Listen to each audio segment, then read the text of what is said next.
Your bite-sized daily roundup of the biggest news from the world of film. This is the Daily Reel with Van Connor.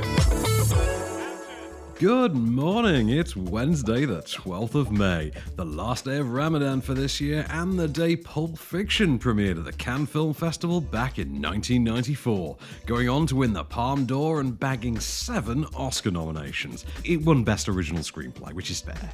Speaking of Pulp Fiction, Marcellus Wallace actor Ving Rhames has his 62nd birthday today, a day he shares with the likes of Donald Gleason, Samantha Mathis, Gabriel Byrne, the legendary Emilio Estevez, and Rami Malek, who, and you can absolutely feel free to check this for yourself, has a twin brother named Sami Malek.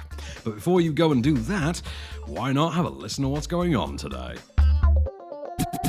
In a story that's likely to become commonplace in the coming weeks, Rian Johnson's Knives Out sequel has added another star, this time in the form of Fight Club, American History X and Birdman actor Edward Norton. Absolutely nothing is known about the picture's plot as of yet, save for the pitch that Daniel Craig's detective Benoit Blanc, the man who solves it all with a southern drawl, will again be tasked with a tough case filled with numerous suspects.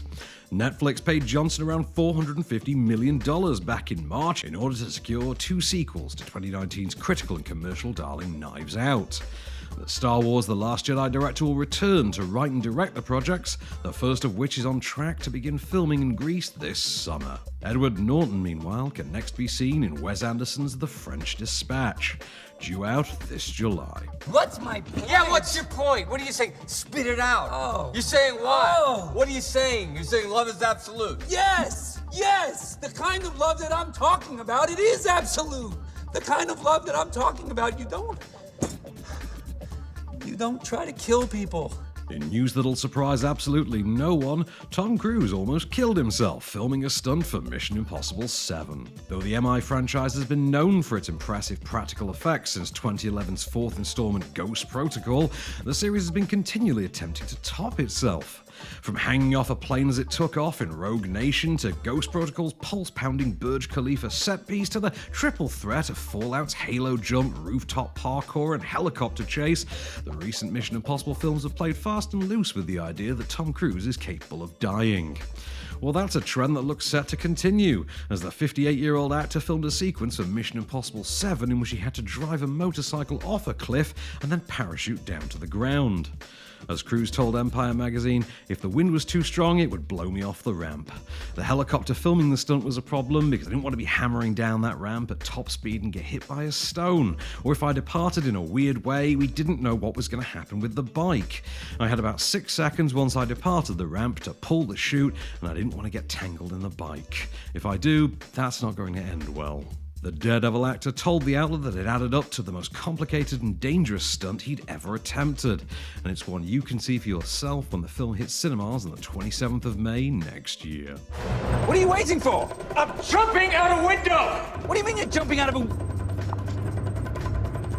Oh, sorry, I had it in 2D. Good luck.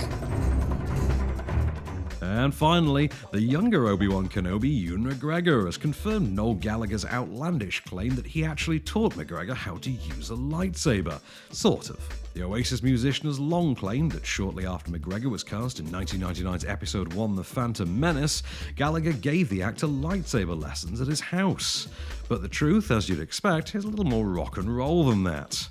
As McGregor explained when asked about the tall tale on Jimmy Kimmel Live, it was Noel Gallagher's 30th birthday party and he lived quite close to me.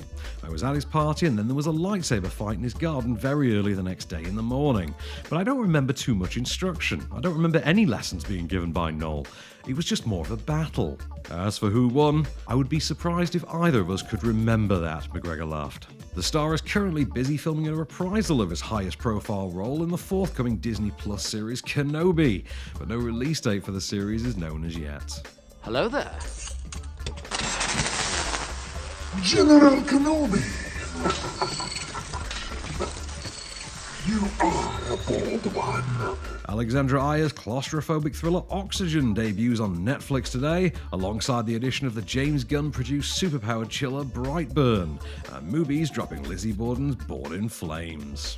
Eli Roth's 2018 remake of Death Wish is on 5 tonight, one of a number of cinematic offerings on Freeview that include the third and final installment of the Chronicles of Narnia movie series, The Voyage of the Dawn Treader, American Made, and Layer Cake on Film 4, White House Down on 5-star, and you can tell it's the anniversary of Pulp Fiction because there's not 1, not 2, but 3 John Travolta movies on tonight, with Sony movies following up The Trust with Criminal Activities, and the Paramount Network showing the remake of The Taking of Pelham 1, 2, 3, and Basic. While today's Sky Cinema and Now premiere is the deceptively titled British crime thriller Silent Night.